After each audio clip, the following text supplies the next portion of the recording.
On Tuesday, July 12th, 9 warning sirens accidentally sounded within a 10-mile radius of the Seabrook Nuclear Power Station, alarming people in the area, including visitors to Hampton Beach. State and local emergency officials say it took about an hour to confirm it was a false alarm caused by human error.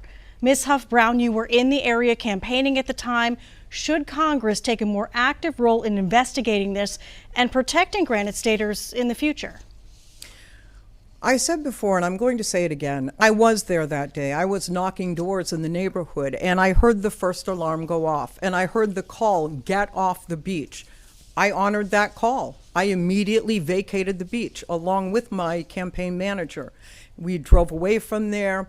I then called the local police. I called the sheriff's department. Frankly, I even called a newsroom to let them know what was happening. I also wanted to find out if they had any idea what was happening. So I will always look to the cause and find out for Granite Staters what's going on. Does Congress have a role in that? You know what I'm happy about? I'm happy that it worked. I'm happy the alarm went off, and I knew that there might be a problem because I immediately evacuated that area.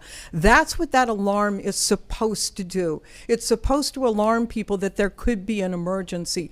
Were people inconvenienced? Absolutely.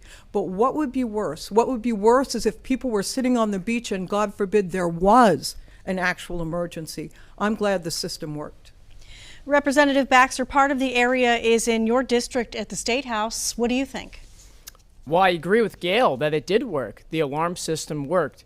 And we have to be honest with people and talk about the facts. Nuclear power is safe and effective all throughout the country. We should be expanding nuclear energy. And in part, it's not because people on the left have this negative view about nuclear power. But think about what they're saying.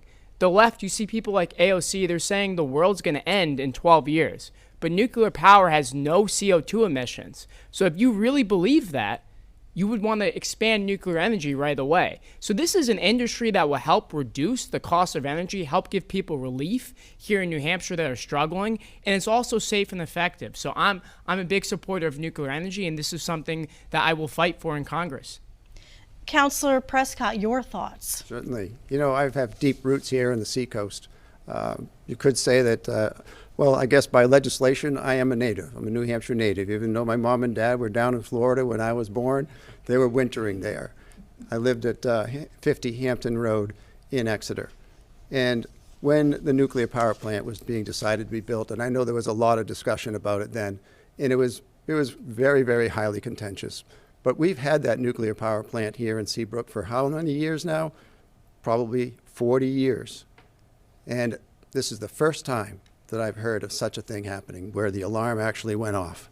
And to think about that in terms of all the contention over nuclear power back in the 80s, now to where we are today, talking about one instance where an alarm went off, I think nuclear power is a future use of a future way of making energy, and I think that's important. I will not be fighting against nuclear energy as a congressman. I would be fighting for it. Ms. Levitt. Well, the Seabrook nuclear power plant absolutely provides safe, clean, and efficient energy for our state and the surrounding areas, and it also provides hundreds of good-paying jobs for hardworking people, many of whom I've had the pleasure of meeting over the past year.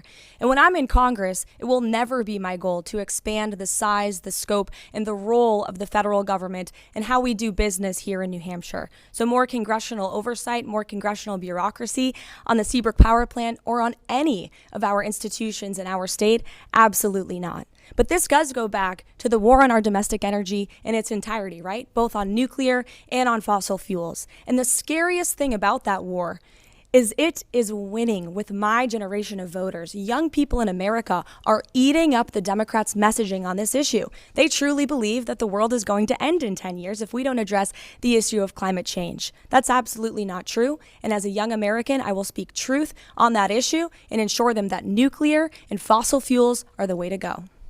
And Mr. Mowers. I'm a little biased because my dad actually was a diver on the construction of the Seabrook power plant back in the day. It's actually the job that brought our family to New Hampshire when I was pretty young. And one of the things that I learned from that was really the good paying jobs that are created when we do have good American energy products. We need to do more of that. By the way, my wife's aunt also was there. She happened to get arrested for protesting the Seabrook power plant during its construction as well. So it was controversial. But we can get through that, and we now know that this is a safe, effective, and reliable form of energy. In fact, there's new types of nuclear right now, which are more reliable, cheaper, and smaller, and less intrusive than any time in history before. China right now, believe it or not, is putting up small nuclear reactors all the time. France is powering over 70% of their grid from nuclear.